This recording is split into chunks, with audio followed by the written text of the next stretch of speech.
kesulitan buat bayar di bank. Ya alhamdulillahnya bisa lewat gitu ya, sulit-sulit juga.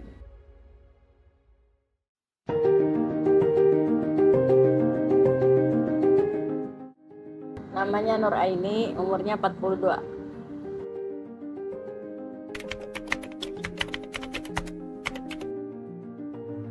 Lingkungan Gelam, Banjaragung, Cipocok Jaya, Serang, Banten.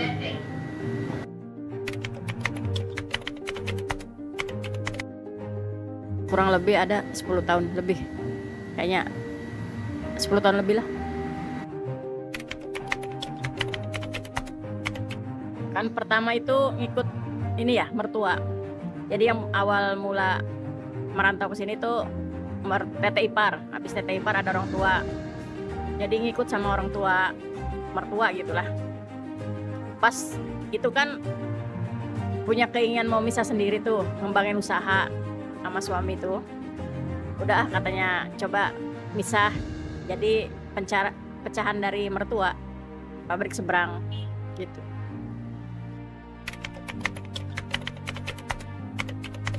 Kalau yang pertama makanya dia udah dari sana ya, dari asalnya juga kan, desa pembuat tahu, Sumedang itu di Majalengka, asal tahu kan situ. Jadi dia ngerantau ke sini gitu. Kalau punya mertua, kalau saya mah ya dari anaknya kan aja punya keahlian, jadi dikembangin bisa. Ada 10, 15 lah. Ada yang dari orang sekitar, ada yang tetangga desa, ada yang dari luar kota. Ada sih sediain, tapi banyaknya berhubung orang deket ya, tetangga desa pada pulang pergi sih, tinggal di rumahnya masing-masing.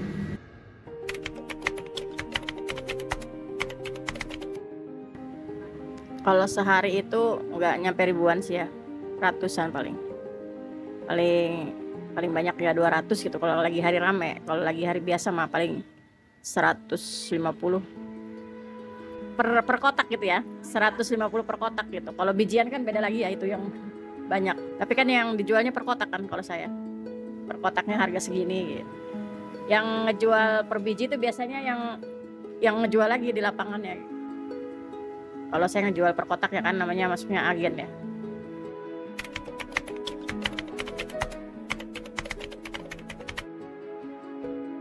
$150 kilo, nyampe 200 kilo, tergantung ramenya ya.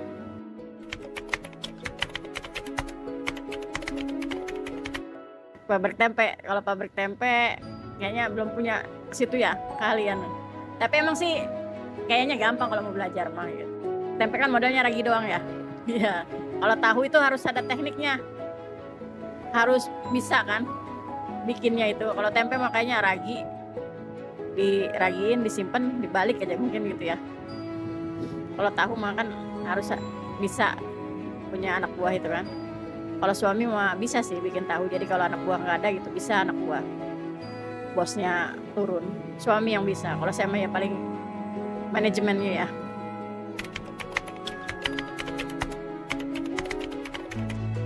Kemarin ada sih, tahu putih ada kemarin.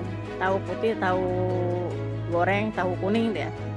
Cuman sekarang mah di seberang. Sekarang mah pindah. Tadinya kan di sini kemarin sekarang ada di seberang, lagi bikinnya di seberang di mertua.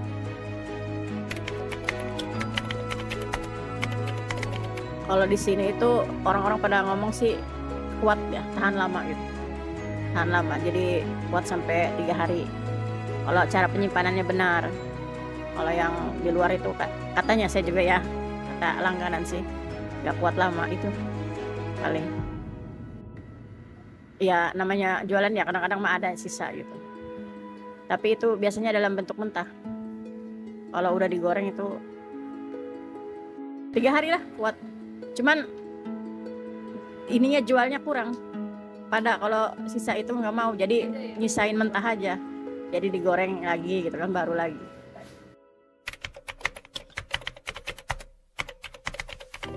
Proses tahu bagian nyitak ya saya. Ya awalnya dari kacang dulu sih. kacang ditaker ke bak itu, lalu dikasih air supaya kacangnya itu biar mekar. Habis mekar baru kita digiling pakai mesin. Udah digiling, kita masukkan ke tempat tungku, ya direbus supaya matang 2 kali. Habis direbus, kita saringkan dulu ke sini, ke tempat gedogan tahu. Habis digedog, nanti ampasnya kita masukin ke karung. Acinya itu kita dicetak ke tempat cetak tahu. Minimal waktu 5 menit lah. Kita angkat tahunya. Habis jadi tahunya, kita iris dulu dan kita gorengkan. Ampasnya kita buat oncom, dijual. Nanti ada yang kesini angkut pakai mobil.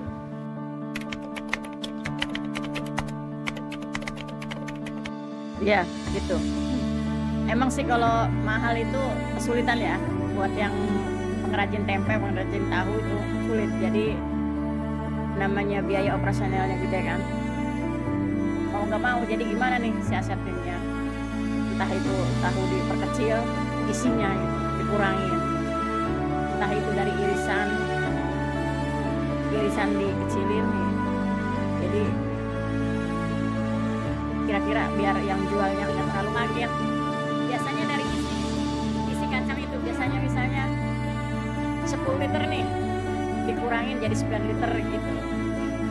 Kalau itu masih kenaikannya masih nggak terlalu tinggi. Kalau udah terlalu tinggi biasanya naikin harga. Cuman yang pas kerasa banget itu pas lagi corona tuh. Itu sulit ya jualnya, drastis itu, ngaruhin banget gitu. Sampai omset aja kan ngurangin. Kesulitan buat bayar di bank. Ya alhamdulillahnya bisa lewat gitu ya. Sulit-sulit juga.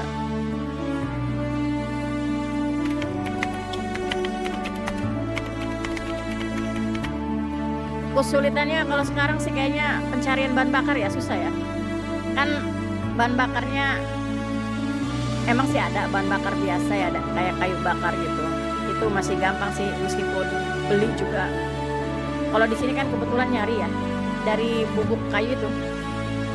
Itu sekarang mah kayaknya di luar udah susah, agak susah nyarinya. Kalau misalnya kayak pakai kayu bakar sih masih bisa. Tapi kan nyari yang ringan ya, biar agak mending gitu dapat keuntungannya. Agak susah sekarang nyarinya. Yang bubuk palet kayak di belakang.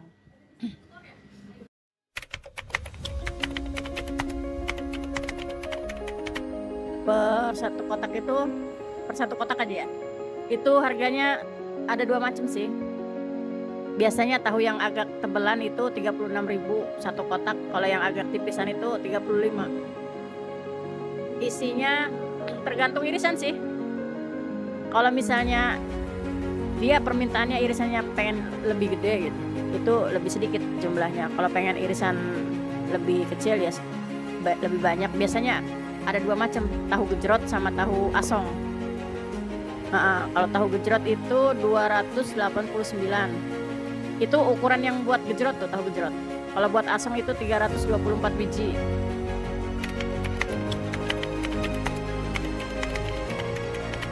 Omset kalau per bulan sih berapa ya? Per hari 500 ya kotor. Kalau 2 karung itu 600 kotor, tapi kalau per bulan ya tinggal dikali aja.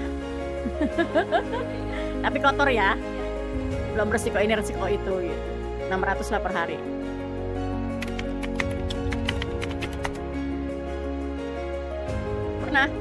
Pernah. Nah, kalau kendala yang biasanya rugi itu pas mati lampu. Kebetulan belum punya ini ya, genset kan. Ya mau nggak mau kan, kalau mati lampunya sehari tuh udah pasti ngebuang itu. Pernah sih dioper. Makanya emang kalau untungnya gini, harusnya harus bisa ke tempe gitu. Jadi nggak kebuang kacang itu.